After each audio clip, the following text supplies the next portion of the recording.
जय हिमालय जय भारत। मैं जर्नलिस्ट डॉक्टर हरीश चंद्र लखेड़ा इस बार उत्तराखंड के बाद अब नेपाल के क्षत्रियों के इतिहास पर प्रकाश डाल रहा हूं। जब तक मैं जानकारी देना शुरू करूं तब तक इस हिमालय लोक चैनल को लाइक और सब्सक्राइब अवश्य कर दीजिए। आप जानते हैं कि हिमालय क्षेत्र के इतिहास, लोक भाषा, संस्कृति, कला, संगीत, सरोकार आदि को देश दुनिया के सामने रखने के लिए हिमालय लोक चैनल लाया गया है। आप इस आलेख को हिमालय लोक वेबसाइट पर पढ़ भी सकते हैं। नेपाल के बाहुनु यानी ब्राह्मणों पर पहले ही वीडियो इस चैनल में है। इसके बाद नेपाल के मगर, राय, लिंबू, तमांग, कामी आदि जातियों के बारे में भी धीरे धीरे जानकारी दूंगा। इसके साथ ही हिमाचल प्रदेश की तरफ जाऊंगा और वहां के जातियों की इतिहास पर का भी उल्लेख करूंगा। भारत के तरह नेपाल के हिंदुओं में भी वर्ण व्यवस्था रही है। नेपाल में क्षत्रिय 3 समाजों में हैं: खस क्षेत्रीय व ठकुरी, नेवार और मधेसी। नेपाल में क्षत्रियों को राजपुत्र भी कहा जाता है। नेपाल के कई सरनेम जैसे कि थापा, मल आदि को हिंदू राजपूतों के साथ ही मगर, लिंबू आदि भी प्रयोग करते हैं, परंतु यह सरनेम मुख्यतः हिंदू क्षत्रियों का रहा है।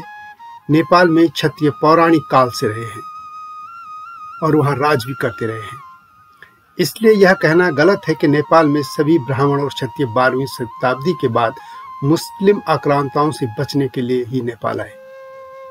पौराणिक व ऐतिहासिक तौर पर प्रमाण कुछ और कहते हैं। बात पौराणिक काल से प्रारंभ करता हूँ। रामायण काल में भी नेपाल में क्षत्रिय थे। भगवान श्री राम की अर्धांगिनी मां सीता के पिता जनक के पूर्वज निमि या विदेह वंश से थे। यह सूर्यवंशी और इक्ष्वाकु के पुत्र निमि से निकली एक शाखा थी। इस विदेह वंश के द्वितीय पुरुष मिथि जनक ने मिथिला नगरी की स्थापना की थी। इसी वंश में निमि के नाम के राजा हुए। राजा जनक इन्हीं निमि के पुत्र थे और महाराजा जनक का वास्तविक नाम सिरध्वज था। महाभारत काल में नेपाल में गोपाल वंश की स्थापना हुई और इसी तरह भगवान बुद्ध भी क्षत्रिय थे। उनका जन्म लुम्बिनी में ईसा पूर्व 563 में पूर्व इक्ष्वाकु वंशीय क्षत्रिय शाक्य कुल के राजा सुयोधन के घर में हुआ था और उनकी माता का नाम महामाया था, जो कि कोलीय क्षत्रिय वंश थी। प्राचीन नेपाल काठमांडू घाटी को कहते थे। नेपाल का पहला राजवंश गोपाल वंश को माना जाता है। उसके बाद किरातों का शासन आया और मान्यता है कि महाभारत काल में द्वारकाधीश भगवान श्री कृष्ण ने नेपाल के लोगों को असुर दानासुर के अत्याचारों से मुक्ति दिलाने के लिए अपनी नारायणी सेना के साथ दानासुर से युद्ध किया था। दानासुर को परास्त करने के बाद उन्होंने अपने पुत्र को वहां का राजा घोषित कर दिया था और इस तरह नेपाल में क्षत्रिय यदुवंशियों का राज्य स्थापित हो गया था। गोपालावती या गोपाल वंश के बाद काठमांडू घाटी पर महिपाल या महिष चरवाहा राजवंश ने राज किया। भुलू सिंह नाम के गंगा घाटी के एक अहीर ने यह राज्य स्थापित किया था। इसके बाद किरातों का शासन आया। किरात वंश के प्रथम राजा यलंबर थे, जो कि क्षत्रिय कुल के पांडव भीम और राक्षस कुल की हिडिंबा के पौत्र तथा घटोत्कच के पुत्र बर्बरीक थे। इस तरह पौराणिक काल से काठमांडू घाटी में क्षत्रिय कुल के राजा राज करते रहे हैं, अर्थात वहां ब्राह्मण और क्षत्रिय सदियों से मौजूद रहे हैं। नेपाल का मौजूदा स्वरूप गोरखा नरेश पृथ्वी नारायण शाह की देन है। उन्होंने अपने गोरखा राज्य की सीमाओं में विस्तार कर नेपाल का एकीकरण किया। इससे पहले नेपाल विभिन्न राज्यों में बंटा था। प्राचीन नेपाल काठमांडू घाटी थी और इस प्राचीन नेपाल में लिच्छिव वंश के राजपूतों का शासन भी रहा है। इतिहास में उल्लेख मिलता है कि लिच्छवी भारतीय मैदानी मूल के पहले नेपाली राजवंश थे, जिन्होंने 4वीं और 5वीं शताब्दी में शासन किया था। लिच्छवी शासक वैसे वैश्य क्षत्रिय थे और लिच्छिव शिलालेख स्वयं उन्हें राजपूत राजकुमारों के रूप में वर्णित करते हैं।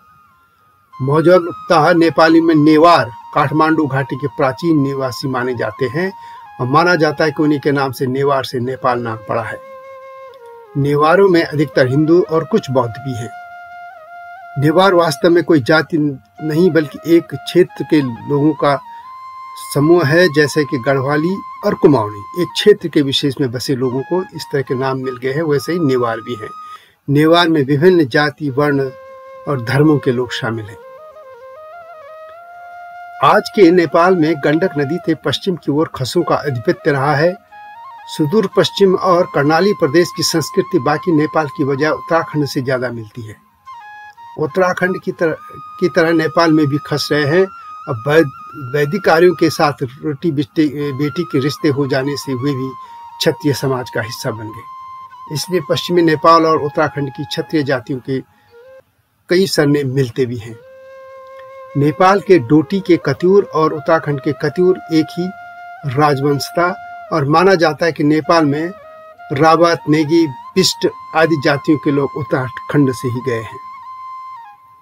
काठमांडू घाटी में 12वीं-14वीं शताब्दी में मुस्लिम आक्रांताओं के कारण जो कोई राजपूत मैदानों से आए, वे काठमांडू घाटी तथा पश्चिमी मध्य नेपाल में बसे।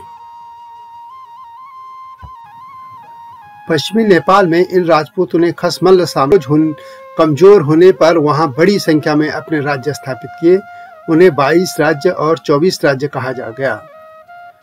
खसमल राज्य वंश के राजा करचल्ला देव ने पालीश्वर शिलालेख में स्वयं कहा है कि वे पहाड़ी राजपूत पृष्ठभूमि के एक बौद्ध जीना परिवार से थे। शिलालेख में रावत राजाओं के रूप में उनके 2 मांडलिक राजाओं का भी उल्लेख मिलता है और मल्ल भी खस राजा थे और वे राजपूत थे।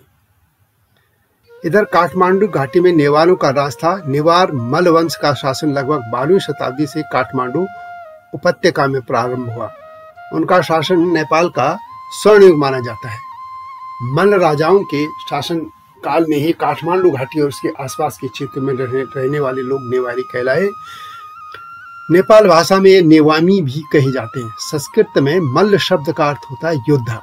पश्चिमी नेपाल के मल्ल राजा इनसे अलग थे। वे भी क्षत्रिय थे, परंतु वे खस मल्ल थे और ये नेवारी मल्ल। माना जाता है कि काठमांडू घाटी में राजपूत 14वीं शताब्दी में कर्नाट राजा हरिसिंह देव के साथ आए। नेवार के मल्ल वंश तथा सिंहतवार वंश के शासकों ने 12वीं शताब्दी से 8वीं शताब्दी तक नेपाल में शासन किया। मल्ल तथा साइंथवार क्षत्रिय राजवंश हैं। नेवारों में नेवार राजपूत, नेवार मल्ल, ठाकुर और चतरिया राजपूत हैं। नेपाल में 1380 ईस्वी के अंतिम दौर में वैश्य ठकुरी राजा अर्जुन देव या अर्जुन मल्ल को उनके मंत्रियों ने हटा दिया था। उनकी जगह एक राजपूत स्थिति मल्ल को राजा बनाया गया। स्थिति मल्ल ने स्वयं को सूर्यवंशी क्षत्रिय घोषित कर दिया था। स्थिति मल्ल के बाद के राजा ज्योतिर्मल्ल और उनके उत्तराधिकारियों ने उत्तर प्रदेश और बिहार के राजपूत परिवारों को नेपाल घाटी में आमंत्रित किया। नेपाल घाटी में आमंत्रित करने के साथ ही उन्होंने इन राजपूत परिवारों के साथ वैवाहिक संबंध शुरू किए। इस तरह नेवारों ने मैदानी क्षेत्रों से राजपूत परिवारों को काठमांडू घाटी में नियमित रूप से आमंत्रित किया था, जिन्हें ठाकुर या ठाकुर कहा जाता है। नेवार मल्ल शासकों के साथ इन राजपूतों ने वैवाहिक संबंध स्थापित किए थे और इन राजपूत दामादों को मल्ल शासकों के गोत्र में शामिल कर लिया गया। मल्ल ससुर के साथ रहने वाले दामादों को उपनाम सिंह दिया गया था। इस तरह राजपूत परिवार नेपाल के दरबार का हिस्सा बन गए और एक नया अंतर्विवाही दरबारी भारादारी या भरो बर बन गया। इस तरह नेपाल में सदियों से राजपूत आते रहे हैं। इसके बाद 14वीं शताब्दी में कर्नत राजा हरि सिंह देव के साथ भी राजपूत आए। इन राजपूतों ने मल्ल राजवंश के साथ विवाह संबंध स्थापित किए, जैसे मैंने पहले कहा, और ये मल्ल उनके दरबारी कुल अब नेवार क्षत्रिय जाति के तौर पर एक ही क्षत्रिय जाति समूह में शामिल हो गए हैं और जिसे स्थानीय रूप में चतुरोय का भी कहा जाता है। इसे क्षत्रिय शब्द से ही उत्पन्न माना गया है। राजा हरि नरसिंह देव के साथ आए राजपूतों को चतुरोय या चतुर्य उपनाम मिला। इनमें रघुवंशी, रावल, राठौर, चौहान, चंदेल और हाड़ा आदि शामिल हैं। 14वीं शताब्दी में आए राजपूत वंश के सरनेम आज भी वहाँ मिलते हैं। इनमें जैसे कि मैंने पहले कहा, रघुवंशी, रावल, राठौर, चौहान, चंदेल और हाड़ा आदि प्रमुख हैं। इन राजपूत वंशजों को वर्तमान में चतहरिया जाति के रूप में जाना जाता है। इनमें मल्ल, प्रधान, श्रेष्ठ, प्रधान गंगा, पटर वंश, भैरव, रघुवंशी, राजवंश, राजभंडारी, औंता, मास्की, मुंशी, अमात्य, रायथौर, राजवंशी, राजभंडारी, राज्यवेद, राज लावत, भरो, चौहान, राठौर आदि ये सब नेवारों में ये सरनेम मिलते हैं और इनको ठाकुर या ठाकुर भी कहा जाता है। यहाँ भी उच्च व निम्न श्रेणियों में ठाकुर बटे हैं, क्षत्रिय बटे हैं। यहाँ क्षत्रियों को बोलचाल की भाषा में जैसे मैंने कहा क्षत्रिय भी कहा जाता है। इनमें पंचथरिया या की बोलचाल में श्रेष्ठ और चरथरिया है। अब गोरखाली राजपूत की बात करते हैं। नेपाल में गोरखाली क्षत्रियों में ठकुरी और क्षेत्री आते हैं। आज का नेपाल 18वीं सदी में गोरखा के शाह वंशीय राजा पृथ्वीनारायण शाह के प्रयत्नों का फल है। नेपाल में खास, नेवार, मगर, गुरुंग, दलित, मधेसी आदि समाजों के लोग रहते हैं और नेपाल के संविधान में खास आर्य जातियों के तहत बाहुन, ब्राह्मण, क्षेत्री, ठकुरी और सन्यासी लोग ही खस माने गए हैं। दलित खसों को यानी जो कामी वगैरह हैं उनको इनमें शामिल नहीं किया है। नेपाल के क्षेत्री नेपाल के पहाड़ी क्षेत्र में रहने वाले योद्धा वर्ण के मूल निवासी हैं। इन्हें पहाड़ी राजपूत, खस राजपूत, नेपाली या गोरखाली क्षत्रिय भी कहा जाता है। नेपाल में राजा को सत्ता से हटाने के बाद जब प्रधानमंत्री जंग बहादुर राणा ने सत्ता संभाली तो उन्होंने 1950 के दशक में एक घोषणा की थी कि कोई भी खस अब खुद को खस नहीं कहेगा, खस स्वयं को क्षेत्री या क्षेत्री कहेंगे। क्षेत्री यानी क्षत्रिय। तब से क्षेत्रीय सरनेम प्रचलन में आ गया। भारत के दार्जिलिंग क्षेत्र, सिक्किम से लेकर पूर्वोत्तर के राज्यों तथा म्यांमार तथा संपूर्ण भारत में रह रहे गोरखा भी इस सरनेम का प्रयोग करते हैं। जैसा कि मैंने कहा कि क्षत्रिय जो शब्द है वो संस्कृत का शब्द है और संस्कृत से क्षत्रिय से ये क्षेत्रीय शब्द निकला है। अब ठकुरी नेपाल की जाति की बात करते हैं। यह एक क्षत्रिय जाति है जिसने लोकतंत्र आने से पहले वहां राज किया था। ये अंतिम शासक वर्ग से रहे हैं। नेपाली संविधान में इनको खस माना गया है, परंतु ये खुद को राजस्थान से आए मेवाड़ों से आए राजपूतों के वंशज बताते हैं। माना जाता है कि राजस्थान से गए राजपूतों और खस राजपूतों के ही ये वंशज हैं और ठकुरी के सरनेम में शाह, राणा, शाही, खान, चंद, देवा, मल्ल, सिंह, सेन, ऊंचाई आदि इनमें प्रमुख हैं। ठकुरी और ठाकुर एक नहीं है, वे दोनों अलग हैं। इस ठकुरी नेपाल के शासक वंशी है, जबकि ठाकुर नेवारों के राजपूतों के एक वर्ग को कहा जाता है। हाँ, यह है कि ये दोनों क्षत्रिय हैं, परंतु नेपाल में ठाकुर नेवारों की एक जाति को कहते हैं। ठकुरी के तहत शासक जातियां शाह और राणा आदि रहे हैं। इनके पूर्वज राजस्थान से नेपाल आए। हिमाचल प्रदेश और उत्तराखंड की तरह पश्चिमी नेपाल में मैदानों से आए राजपूतों ने यहाँ छोटे छोटे राज्य यानी ठकुरी स्थापित की थी और शाह वंश समेत ठकुरी वंश इसी के तहत हैं। राजपूत क्षेत्री विशेष रूप से थापा, रावल, कुंवर, बिष्ट, बासनेत और खाटका आदि पश्चिमी नेपाल क्षेत्रों में से आए थे और उसके बाद इस पूरे नेपाल में वो बस गए। हिमाचल प्रदेश व उत्तराखंड की तरह नेपाल में भी गलत धारणा है कि मैदानों में मुस्लिम आक्रांताओं के कारण ही मुसलमान, ब्राह्मण व क्षत्रिय यहाँ आए, जबकि सतत प्रवास के कारण ब्राह्मण और क्षत्रिय वहाँ आते रहे। ये सच्चाई है। खसों में क्षेत्री राजपूत और ठकुरी राजपूत ये बहुत प्रभावशाली रहे हैं। जैसा कि मैंने पहले कहा, क्षेत्रीय संस्कृत शब्द क्षत्रिय से निकला है और नेपाल में लोकतंत्र आने से पहले तक अधिकतर प्रधानमंत्री इसी पुराने गोरखाली अपचात वर्ग से थे। क्षेत्रीय नेपाल के पहाड़ी क्षेत्रों में रहने वाले योद्धा वर्ग की क्षत्रिय हैं। जैसे कि मैंने पहले भी कहा, इनको पहाड़ी राजपूत भी कहा जाता है। क्षेत्रीय या क्षत्रिय सब क्षत्रिय के अपभ्रंश हैं। ये नेपाल में मूल रूप से सैनिक, राजा और प्रशासनिक क्षेत्र में आगे रहे हैं। नेपाल के खस राजवंश से संबंधित हैं और नेपाल की सीमाओं को विस्तार देने में शामिल थापा, बसनेत, कुंवर और पांडे आदि सभी क्षेत्रीय या क्षेत्रीय जाति से आते हैं। अधिकतर क्षेत्रीय नेपाल सरकार और नेपाली सेना में कार्यरत रहे हैं और वहाँ की जो गोरखा की जो है उनमें भी ये लोग शामिल रहे हैं और गोरखा भारतीय सेना में भी अग्रणी भूमिका निभाते रहे हैं। गोरखा आधारित कुलीन क्षेत्रीय परिवारों में पांडे, बसनेत या बसनेयत, थापा और कुंवर प्रमुख हैं।